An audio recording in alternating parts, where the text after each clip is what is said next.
Hey, salut gardien, j'espère que tu vas bien.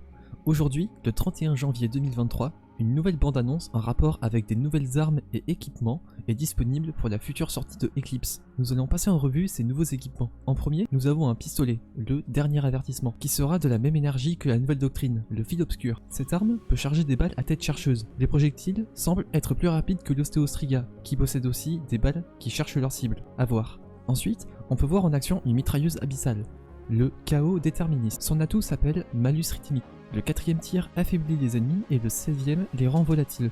On tient peut-être le remplaçant de l'escapade modernisée. Amis chasseurs, sortez vos auberges du Gerfo, il va falloir tester tout ça. Ensuite, nous pouvons voir un casque exotique pour le chasseur qui, je sens, va faire couler beaucoup d'encre. Il s'agit de la façade de Sirtarachne, je ne sais pas pour la prononciation, peut-être que c'est ça, qui donne le bonus maille tissée après avoir utilisé le grappin. Maille tissée semble être un bonus obtenable avec fil obscur, au vu de la lumière verte englobant le chasseur, au même titre que Radiance, Surbouclier Abyssal ou Amplifié. Ce bonus donne une résistance au sursaut, ce sera probablement un must-have pour tous les adorateurs du fusil de précision. Il faut voir ce que ça va donner, même si, comme dit plus tôt, je pense qu'on n'a pas fini d'en entendre parler, surtout pour le PVP. Ensuite, nous avons les jambes exotiques pour le titan, le banc suspendu. La barricade fait apparaître des liens supplémentaires. Cela ressemble beaucoup au casque exotique Corne de Kipri, qui provoque une déflagration solaire. Cela semble infliger des dégâts et les suspendre dans les airs. Peut-être que lien sera un debuff comme volatile pour l'abyssal et embrasement pour le solaire par exemple. Ensuite, le tempête de vif argent, fusil auto excellent déjà sans catalyseur que l'on peut obtenir en précommandant Eclipse. Son catalyseur permettra de créer des enchevêtrements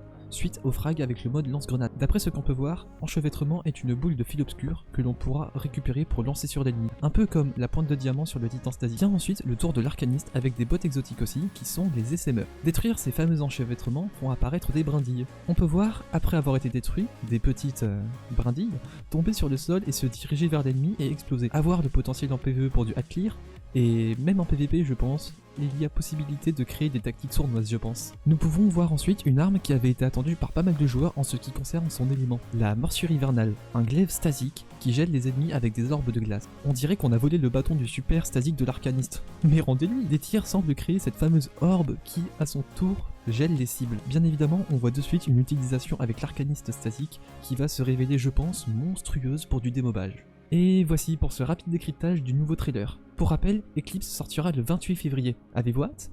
Personnellement, je suis vraiment excité à l'idée de découvrir tout ça, et les possibilités nouvelles aussi bien en PvE que en PvP. Sur ce, donne-moi ton avis en commentaire, n'oublie pas de t'abonner pour plus de contenu, et sur ce, un petit like, et passe une bonne journée gardien.